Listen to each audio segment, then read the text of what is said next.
Welcome to Gracie's Wig Journey. Today is Wig Chat. What I will share with you is the word Permatease. Just what is Permatease? I will share with you what it is and what you can do to control this little fella.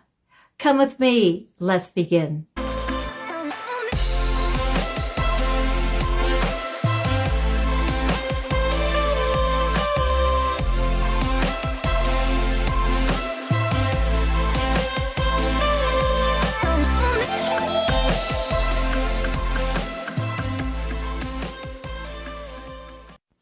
Welcome. Discussion today, Permatease. Just what is it? Don't be afraid. Many women are afraid of Permatease. Why? Because Permatease is normally located up around the crown area. And what Permatease is, if you can envision lots of little small cut synthetic fibers that are all kind of bunched together. And then there's a fabric that encircles it. They press down and it's sewn.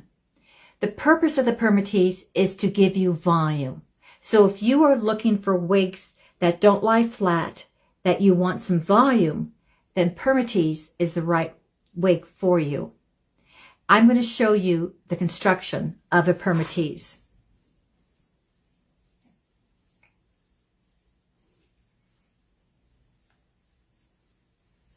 This is a Jean Renault.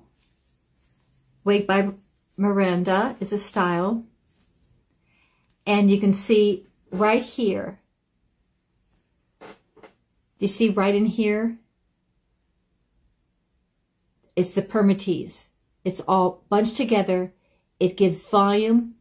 And of course, this is your wefting, the open wefting, which are little fabric strips.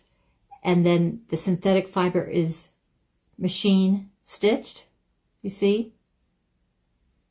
But this is actually at the top, always in the crown area, is this Permatease.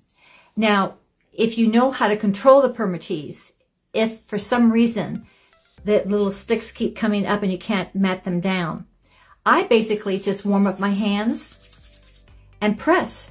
Just press down, and in some rare cases, I'll take just a little bit of warm water and actually press down too.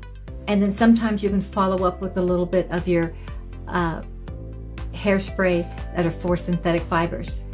But that basically is what Permatease is all about. You don't have to be afraid of it.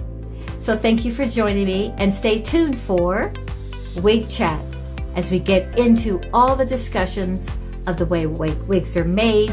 And also tomorrow I'll share with you human hair versus synthetic fibers. Which do you prefer? Have a great day.